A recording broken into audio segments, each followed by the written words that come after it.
Salam persaudaraan. Pada dasarnya jurus-jurus pada pencaksilat setia hati di bawah naungan King Abe Suryo Diwiryo merupakan jurus-jurus yang sangat mematikan.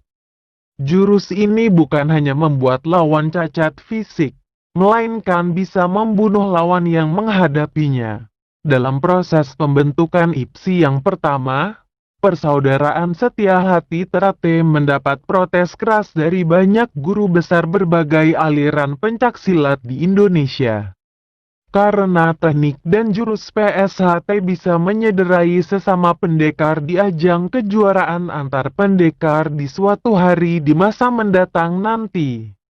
Sejak mendapat protes keras dari pihak IPSI, kemudian PSHT mengembangkan dan mengalihkan jurus-jurusnya dengan seni. Dengan tujuan agar tidak menyederai sesama pendekar di ajang kejuaraan nanti. Mungkin kurangnya komunikasi di waktu itu, ada seseorang yang masih mengajarkan dan mengembangkan jurus-jurus mematikan ini. Ya, beliau adalah Haryono Turpijen. Sudahkah mengenal Haryono Turpijen? Berikut ini profil dan sejarahnya.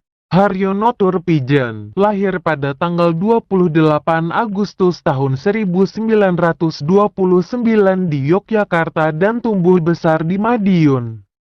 Ia mulai jatuh cinta pada pencaksilat pada usia 13 tahun di bawah asuhan Ki Haji Ireng saat belajar di pondok pesantren.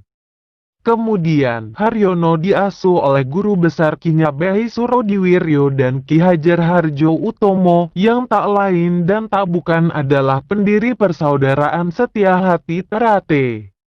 Pada tahun 1945, Eyang Suro sebutan dari Ki Nyabei Surodiwiryo meninggal dunia karena suatu penyakit. Haryono Turpijen kemudian meneruskan latihan pencaksilat bersama ayah dan asistennya, yaitu Ki Haji Abdullah. Namun keduanya meninggal dunia selama revolusi kemerdekaan pada tahun 1945.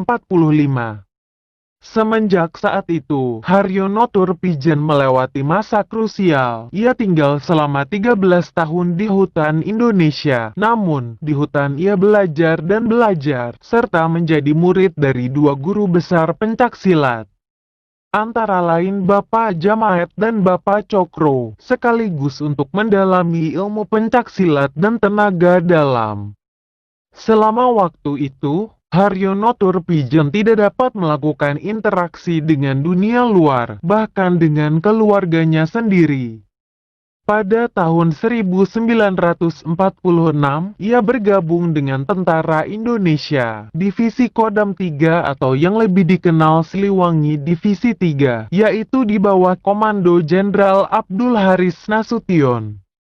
Setelah itu ia menjadi bagian dari PSRRI atau Partisan Siliwangi Revolutionizing of the Republic of Indonesia, yaitu sebuah gerakan pemberontakan yang dikomando oleh mantan perwira militer pada tahun 1956 yang beroperasi di hutan selama masa invasi.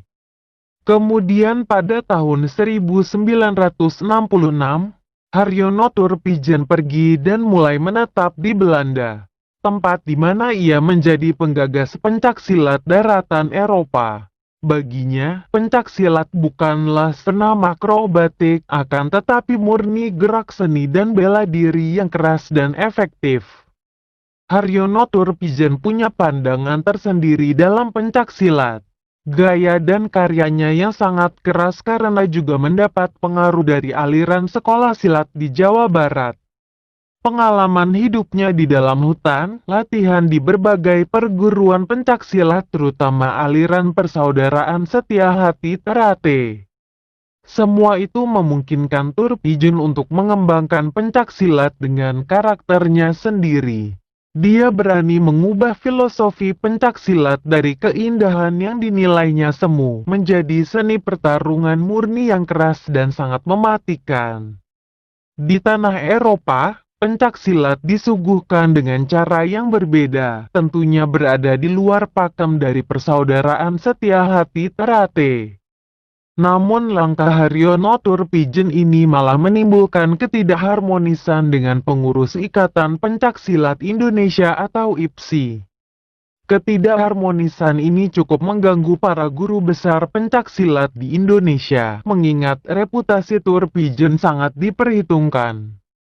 Tapi Haryono Turpijen tidak lantas putus asa. Ia tetap teguh pada prinsipnya untuk mengembangkan pencaksilat di Eropa. Dan sebagai penghormatan, alirannya itu ia beri nama Persaudaraan Setia Hati Ternate Madiun. Guru besar Haryono Turpijen menghembuskan nafas terakhirnya pada tanggal 31 Juli tahun 1996 dan dimakamkan di Heiligpinus Begraafplaats Dunewes, Aukenbergstraat 27 di Belanda. Berkat hasil kerja keras dan warisannya itu, pencaksilat yang merupakan seni bela diri asli Indonesia bisa menjadi salah satu ilmu bela diri terkenal yang tembus hingga ke kurikulum pendidikan pasukan khusus di kancah